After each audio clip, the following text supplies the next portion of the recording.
안녕하십니까. 이번 시간은 정전계의 첫 시간이 되겠습니다. 정전계라는 것은 전기를 정지시켜 놓고 해석을 하는 거 보고 정전계라고 하고요. 움직이지 않고 정지를 시켜 놓은 상태에서 해석을 하기 때문에 전기의 에너지가 혹은 전기 에너지가 최소가 되도록 한 공간을 말하는 겁니다. 그 다음에 이제 정전유도와 대전현상이 있는데요. 정전유도라는 것은 어떤 뭐 플러스 전하를 띤 물질이 있든지 혹은 마이너스 전기를 띠고 있는 물질이 있다고 가정을 해볼게요. 얘는 중성이에요. 아무런 전기적 성질을 띠고 있지 않은데요. 얘를 이렇게 가깝게 갖다 댔더니 플러스 전하 옆에 갖다 대면은 여기에 마이너스 전하가 생기더래요. 마이너스 전하 옆에 갖다 대면은 플러스 전하가 생겨요. 그러면은 전기가 없던 애가 전기가 유도가 됐잖아요. 이런 거 보고 정전 유도 현상이라고 합니다. 정전 유도 현상이라는 것은 그러면은 극성이 반대로 나타나는 거죠.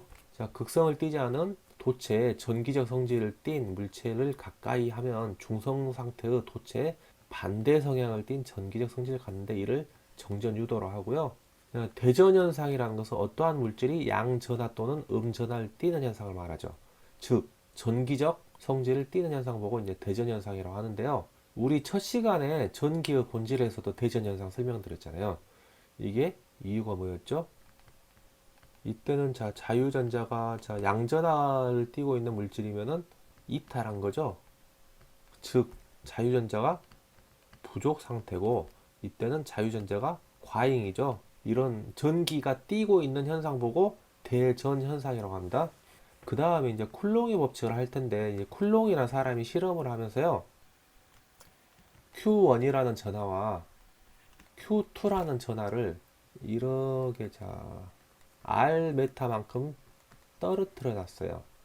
떨어뜨려 놨더니 이 사이에 어떤 힘이 작용하게 되는데요. 이 힘을 나타내는 게 이제 쿨롱의 법칙이 되겠습니다. 어떻게 나타내냐면요. 여기가 플러스 전하, 마이너스 전하 서로 부호가 같으면은 이렇게 끌어당기는 흡인력이 발생을 했었고요. 양쪽에 플러스 혹은 마이너스 이렇게 같은 전하를 갖다 댔더니 서로 밀어내는 반발력이 작용하더라. 이런 걸 나타내는 게 이제 쿨롱의 법칙이고요. 이 힘의 크기를 이제 F로 적을 거예요. F 4파이 입실론 분의 1 곱하기 R의 제곱분의 Q1 곱하기 Q2만큼의 힘이 나타나는데요. 이때 단위는 N이라고 쓰고 뉴턴이라고 있습니다. 뉴턴. 이렇게 써진 기호 보고 저희는 이제부터 입실론이라고 읽을 거고요. 이 입실론은 우리나라 말로는 유전율이라고 그래요. 이 유전율이라는 뜻은 이 앞에 유자가 유혹하다 할 때 쓰는 그 유자를 쓰는 겁니다. 즉, 이 유전율이라는 것은 전기를 가두고 있으려는 어떤 성질을 이야기해요. 전기를 가지고 있다 혹은 전기를 가두고 있으려고 하는 성질을 보고 이제 유전율이라 하고요. 근데 이 유전율이라는 것은 물질마다 다 틀려요. 그래서 이 유전율 입실론은 입실론 S 곱하기 입실론 제로로 나타내는데요. 단위는 페러퍼메타입니다. 이때 입실론 S를 비유전율이라 하고요. 입실론 제로를 공기 중의 유전율이라고 이야기해요.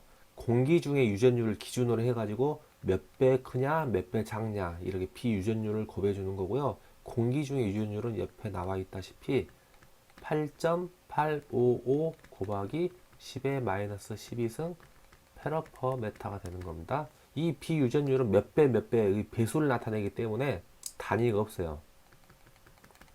그리고 이 R은 Q1과 Q2 사이의 거리죠. 거리의 제곱의 반비례, 여기는 반비례가 되는 거죠. 반비례 Q1 곱하기 Q2하고는 비례를 하게 되는 겁니다. 이게 이제 쿨롱의 법칙이고요. 그러면은 이 쿨롱의 법칙에서 반드시 기억해야 될 내용이 두 점 전하 혹은 두 전하 사이에 작용하는 힘이죠. 그 다음에 뭐 이 식을 반드시 외워 두셔야 되는데 방금 얘가 이제 입실론 유전율이라 했는데 공기 중에 유전율이라고 했을 때 입실론 제로로 쓰면은 얘가 8.855 곱하기 10의 마이너스 12승이라 한다 했죠. 그래서 파이는 3.14가 되겠죠. 이 부분을 계산을 해주면요. 이렇게 9 곱하기 10의 9승이 나옵니다. 그래서 이 식 반드시 기억하시고요. 이 식을 외워두시면은 뒤에 정자계 편에서도 똑같은 식이 나와요. 이 앞에 숫자만 틀리고요. 반드시 암기해 두세요. 그 다음에 이제 힘의 방향은 방금 설명드렸죠? 자, Q1과 Q2가 같은 전에 플러스면은 서로 밀어내는 방향으로 나가고요. Q1과 Q2가 플러스 마이너스 서로 반대부호다. 그러면 서로 당긴다. 즉 흡인력 같으면 반발력, 다르면 흡인력 이렇게 발생하는 겁니다. 정전 유도에 의하여 작용하는 힘은 정전 유도가 되면 방금 전에 부호가 반대로 바뀐다 했잖아요. 그래서 흡인력이 발생하게 되는 겁니다. 다음 1번 문제 보겠습니다. 절연체 중에서 플라스틱, 고무, 종이, 운모 등과 같이 전기적으로 분극 현상이 일어나는 물체를 특히 무엇이라 하는가? 그냥 답으로 외우세요. 답은 유전체가 되는 겁니다. 유전체. 자, 2번 충전된 대전체를 대지에 연결하면 대전체는 어떻게 되는가? 충전이 됐어요. 충전이 됐다는 이야기는 전기가 들어가 있다는 거죠. 대전체라는 것은 전기적 성향을 띠고 있기 때문에 전위 혹은 뭐 전압 이런 것들이 존재하잖아요. 그 다음에 이제 대지 같은 경우에는 우리 땅을 이야기합니다. 땅, 지구를 이야기해. 지구. 이 대지의 전위값은 항상 0볼트로 잡기 때문에 당연히 높은 데서 낮은 데로 떨어지겠죠. 그러니까 1번 방전한답니다. 방전. 이 충전된 대전체에서 전기가 빠져나가는 거예요. 어디로? 대지로요. 그러면은 다음 페이지 보겠습니다. 전하에 대한 성질에 대한 설명 중 옳지 않은 것은 같은 종류 전하는 흡인이 아니라 반발이죠. 다른 종류는 흡인이 되는 거고요. 대전체에 들어있는 전하를 없애려면 접지를 시킨다. 자, 이 접지라는 것이 방금 전 문제같이 땅과 연결시켜 주는 게 접지입니다. 접지. 3번 문항은 대전체의 영향으로, 대전체는 전기가 있는 물질이죠. 전기적 성질을 띠고 있는 물질이 대전체고요. 비대전체는 전기를 띠지 않고 있죠. 근데 얘 때문에 얘가 전기가 생겼어요. 이런 거 보고 방금 전에 정전 유도 현상이라 한다 했죠. 그래서 답은 1번이고요. 4번 다음은 정전 흡인력에 대한 설명이다. 옳은 것은 정전 흡인력이죠. 자, 힘에 대한 문제예요. 이 힘의 관계 크기는 어떻게 나타나냐? 4파이 입실론 분의 1 곱하기 R의 제곱분의 Q1 곱하기 Q2 혹은 9 곱하기 10의 9승 곱하기 R의 제곱분의 Q1 곱하기 Q2 이렇게 나타난다 했죠. 이때 단위가 뉴턴이었죠. 그래서 자 보시면은 정전 흡인력은 쿨롱의 법칙으로 직접 계산한다. 얘가 답이 되는 거고요. 5번 문제 보겠습니다. 다음 설명 중 틀린 것은 같은 부호의 전압기는 반발력 맞죠? 정전 유도에 의하여 작용하는 힘은 반발력이 아니라 흡인력이 되는 거죠. 흡인력. 같은 부호 플러스는 반발력이지만 정전 유도는 서로 플러스 마이너스 이렇게 생기잖아요. 그렇기 때문에 흡인력이 발생하고요. 6번 정전기 발생 방지책으로 틀린 것은 일단 답은 4번이고요. 건조함을 유지한다. 저희가 겨울에 건조하는데 건조할 때 정전기 많이 발생하죠. 그렇기 때문에 답은 4번이 되겠습니다. 그 다음 7번 문제 보겠습니다. 자, 진공 중에서 비유전율 입실론 R의 값은 유전율이라는 것은 자, 입실론 S 곱하기 입실론 제로. 근데 이 문제에서는 입실론 R로 봤죠. 그래서 얘가 비유전율이고 얘가 공기 혹은 진공 중에 유전율이 되는 겁니다. 유전율. 그러면 이 입실론 제로라는 게 8.85 곱하기 10의 마이너스 12승이고요. 비유전율은 그냥 공기가 기준이에요. 그렇기 때문에 얘가 1이 되는 겁니다. 그래서 답은 1 이렇게 쓰시면 되고요. 8번 문제 보겠습니다. 전하 및 전기력에 대한 설명으로 틀린 것은 전하에는 양전하, 음전하가 있다. 맞죠? 2번 비유전율이 큰 물질일수록 전기력은 커진다. 한번 볼까요? 전기력은 힘 F죠. 쿨럼의 법칙 4파이 곱하기 입실론 분의 1 곱하기 R의 제곱분의 Q1 곱하기 Q2가 되죠. 비유전율이 커진다는 이야기는 이 유전율 자체도 커지게 되는 거죠. 얘가 커지면은 분모가 커지는 거니까 전기력은 커지는 게 아니라 작아지게 됩니다. 작아진다. 그래서 답은 2번이 되는 거고요. 대전체의 자 전기를 띠고 있는 어떤 물질에서 이 대전체와 대지를 도선으로 연결하면은 이 전하가 방전된다 그랬죠. 그래서 맞고요. 두 전하 사이에 작용하는 전기력선은 전하의 크기에 비례하고 전하의 크기에 비례하겠죠. 그 다음에 이제 거리의 제곱에 반비례한다.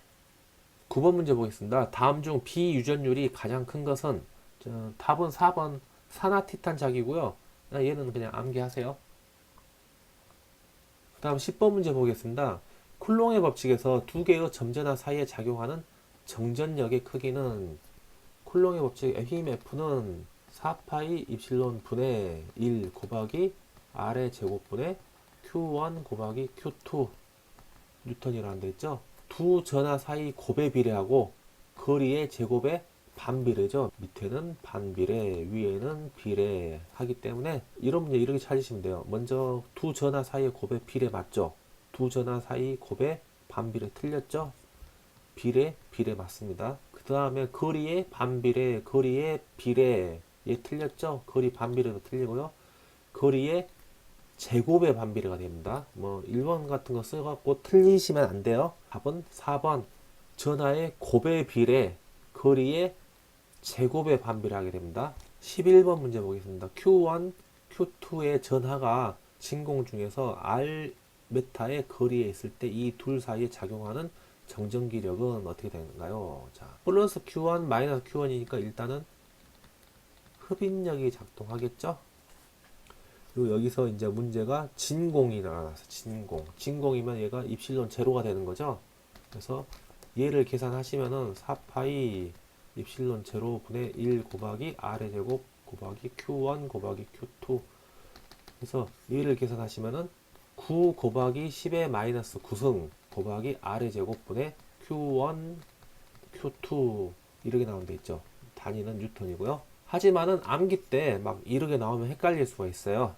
그러면은 계산기 누른 법도 제가 한번 보여드리겠습니다. 힘 F는 4파이 곱하기 입실론 분의 1 곱하기 R의 제곱분의 Q1 곱하기 Q2가 된다 했죠. 이때 공기 중에 유전율이 입실론 제로라고 한다고 하면은 4파이 곱하기 얘가 어떻게 됐죠? 8.855 곱하기 10의 마이너스 12승 이렇게 되는 거죠. 1 곱하기 R의 제곱분의 Q1 곱하기 Q2. 그러면 이 부분만 제가 계산기 눌러 드릴게요. 자, 이렇게 분수 표시 하시고 1 나누기 자, 4 그 다음에 쉬프트 밑에 여기 파이 있죠? 파이 곱하기 8.855 곱하기 10에 마이너스 12승 하고 엔터 누르시면은 대략 이렇게 나오는데 거의 일단 앞에는 반올림 하면 9로 보시면 되겠죠. 동그라미가 1, 2, 3, 4, 5, 6, 7, 8, 9 9개죠. 그렇기 때문에 9 곱하기 10의 9승 이렇게 나옵니다. 그래서 답은 3번이 되겠죠. 만약에 헷갈리시면은 이렇게라도 풀어내셔야 됩니다. 자, 12번 진공 중에 10의 마이너스 6승 얘가 Q죠. 요것도 Q인데 두 개니까 Q1, Q2 이렇게 하시면 되고요. 1m 사이의 간격을 두고 있다. 그러면 얘가 뭐가 돼요? R이 되는 거죠. 거리 R. 자, 이때 작용하는 힘은 자, 힘 어떻게 되죠? 9 곱하기 10의 9승 곱하기 R의 제곱분의 Q1 곱하기 Q2 이렇게 푸시면 되겠죠. 항상 이런 문제는 공식을 쓰면서 이렇게 풀어 보시고요. 이 공식을 암기하시면 됩니다. 자, 얘를 계산하시면은 자, 9 곱하기 10의 9승 곱하기 R의 제곱분의 Q1이 10의 마이너스 6승이죠. 자, 곱하기 Q2가 10의 마이너스 4승이 돼요. R의 제곱은 1이니까 1의 제곱이 되겠죠. 먼저 이제 풀이가 어떻게 되죠? 9 곱하기 10의 9승이죠. 그 다음에 이제 여기 빠져나오셔야 돼요. 곱하기, 자, 분수 표시 하시고, 10에, 자, 얘 누르시고, 마이너스 6승 빠져나오시고요. 이렇게. 곱하기 10에, 자, 얘 또 n승 표시 하시고, 마이너스 4. 밑에는 1의 제곱이 되는 거죠. 그래서 엔터 누르시면은 10분의 9죠. 얘 SD 변환키 한 번 더 누르시면은 0.9가 되겠죠. 자, 보시면은 2번, 4번은 답이 안 되겠죠. 얘 아니면 얘인데 계산기도 얘 넣어보세요. 자, 1번 같은 경우 한번 계산해 볼게요.